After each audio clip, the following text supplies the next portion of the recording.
siya dadalhin. Ako na po. Ako na. Ano malay ko? Baka may kasabot kang pulis sa labas. Ano ko? Wala po. Ibigay po sa akin ang apo ko. Huwag niyo siya dadamay sa mga nangyari. Ano po siya po ko? Apo ko!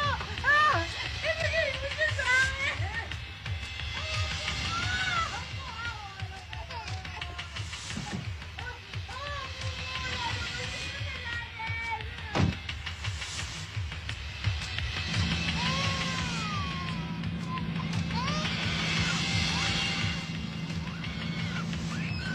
Tahan!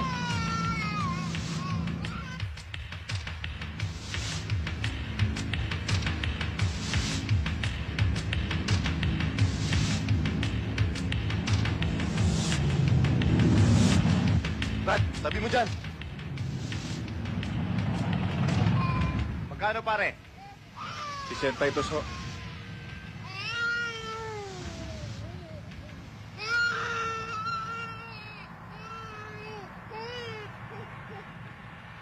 Pare, sukli mo.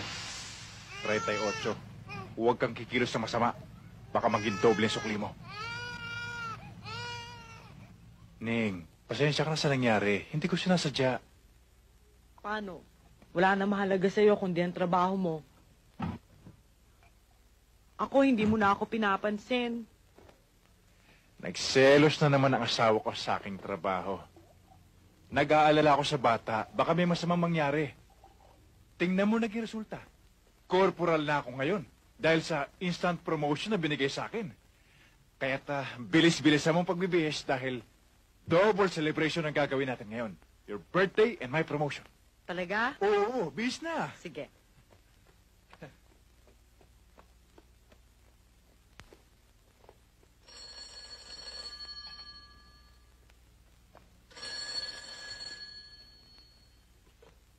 Hello?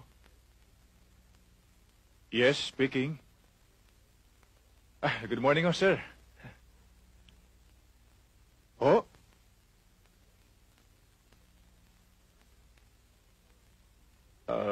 Sir, wala ho bang ibang pwedeng pumunta? Thanks for the compliment, sir. Sige ho, sir. Right away, sir.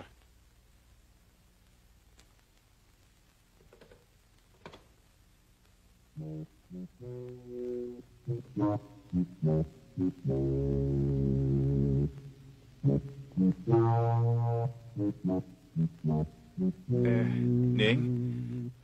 Kuwan, kasi... Kasi hindi na naman tayo matutuloy. Meron kasing dalawang paring pinatay sa simbahan ng Quiapo. Pinaiimbestigan sa akin ni Major. Ay kung hindi naman ho makakaabala, baka naman ho pwede nyo akong ihatid hanggang sa istasyon ng bus, Mr. Corporal. Double celebration. Double postpone.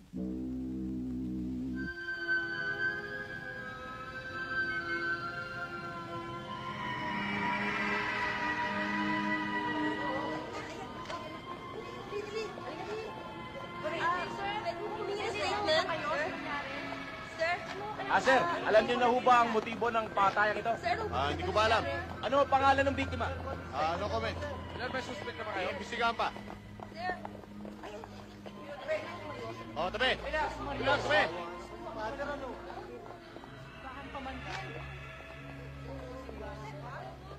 Gaano niyo na bang katagal kasama yung sinasabi yung sakristan? Eh, sir, magdadalawang taon na siguro. Kayo, tumabi! Hindi naman kayo kasali dito. Sa Bakatuwid pala, dito rin kayo natutulog. Pwede. Please, hindi pwede. Kailangan lang namin. Mamaya na lang, pare. Konti lang, sir. Ay, hindi nga pwede. Mamaya na lang. Mamaya na lang, okay? Mamaya na lang. Sir, please, sandali lang po. Hindi nga pwede. Sir, konting statement lang Hindi ho, sir. pwede. Kailan niyo huling nakita si Dodong? Alam niyo, sir, magkakasama ho kami sa tulugan. Pero kagabi ho, parang balisa si Dodong. Parang may problema. Mag-aalas 2 na siguro nung makatulog kami, pero si Dodong gising pa. Palagay ko na-in-love kay Matilde. Ano ka ang pangalan? Matilda? Sino Matilda? Miss, ang kulit mo talaga. Bawal ang press dito.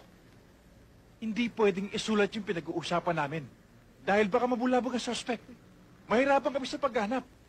Bumalik ka pa rito. Sige, alis na. Alis na. Supladong pulis to.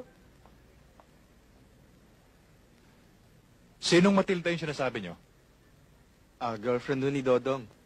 Pinakilala niya na ho sa amin yun nung minsan dinala niya rito. Maganda ho at talagang sexy. Estudyante ba yung girlfriend ni Dodong? Naku sir, hindi po. Ang ikli-ikli nga po na suot niya nung pumunta siya rito. At saka, waitress po ang trabaho niya. Waitress? Waitress ba ka mo?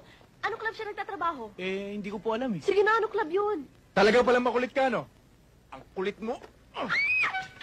Hindi ko pagsabihan. Iwan mo ako! Halika ka naman doon pa! Diyan ka. Hindi po pwedeng tigas na ulo mo sa akin. Teka nga muna, Mr. Policeman. Parang tinatakot mo na ako niyan eh. Akala mo hindi ko kayang alamin ang buong pangalan mo, ha? Huwag mo akong tatakutin, ha? Dahil kayang-kaya kitang birayin sa column ko kung gugustuhin ko. Baka mahirapan ka pa sa paghahanap ng pangalan ko. Ako na lang ang magsasabi sa'yo. Alejandro M. Yangkiling. At your service. At huwag mo akong tatakutin. Dahil matagal na akong takot.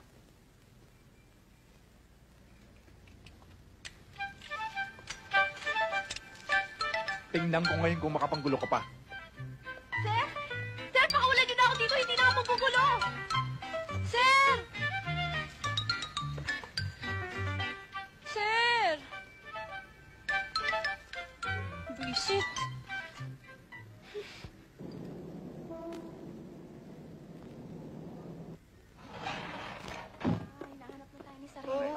Pare, wala sa restaurant yung waitress na bata nung sakristan. Kaya nasisiguro ko na magkasama yung dalawa.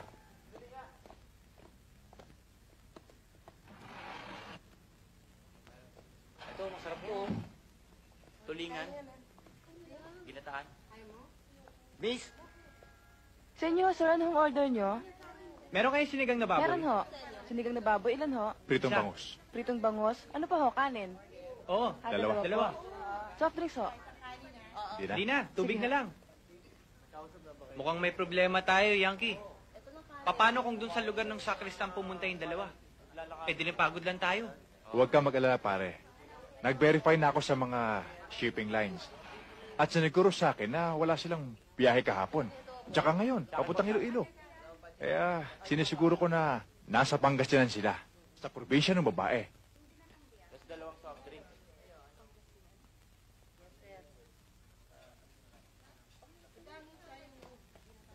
Sir, ito na ho order nyo.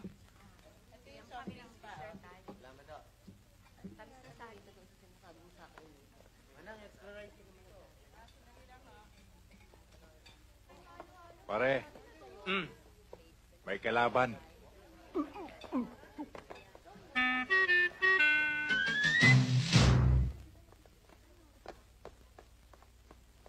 Hay, ang kiling! Nakita mo ba si Cervantes?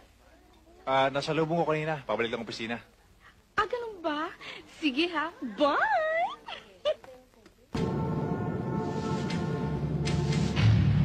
Ang baba ng rating ng Manila's Finest ngayon, Yankee, ah.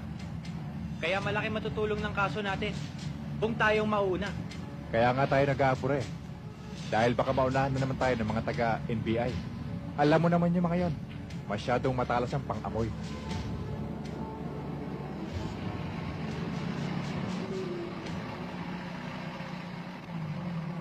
Jiggle muna tayo.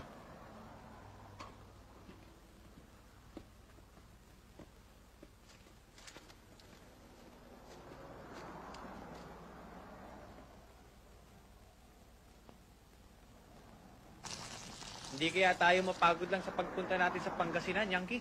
Cervantes, malakas ang kutob ko. Nandun yung taong hinahanap natin.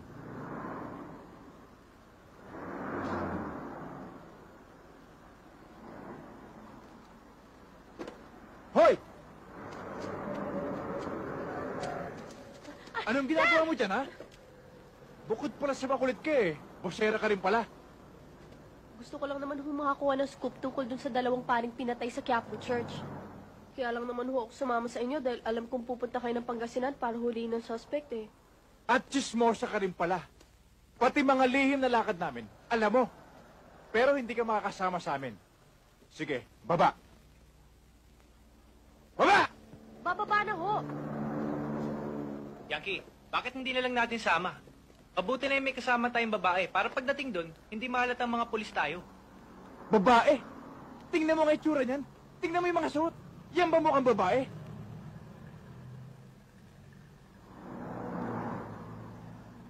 Sige na naman, sir, oh.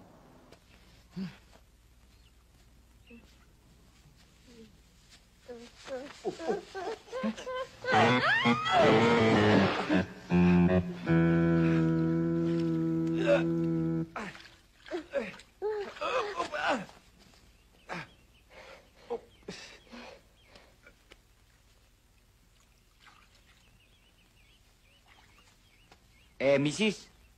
Miss pa po ako. Mrs. Miss. Pwede bang makiligo tong kasama namin? Kasi medyo nadisgrasya doon sa may pilapil eh. Sure, all the time. Oh my God, sinugod ako ng mga gwapo.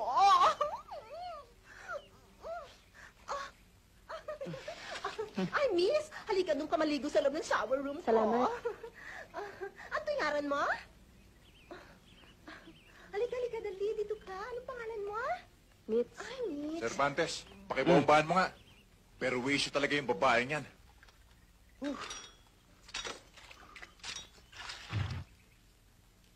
Miss?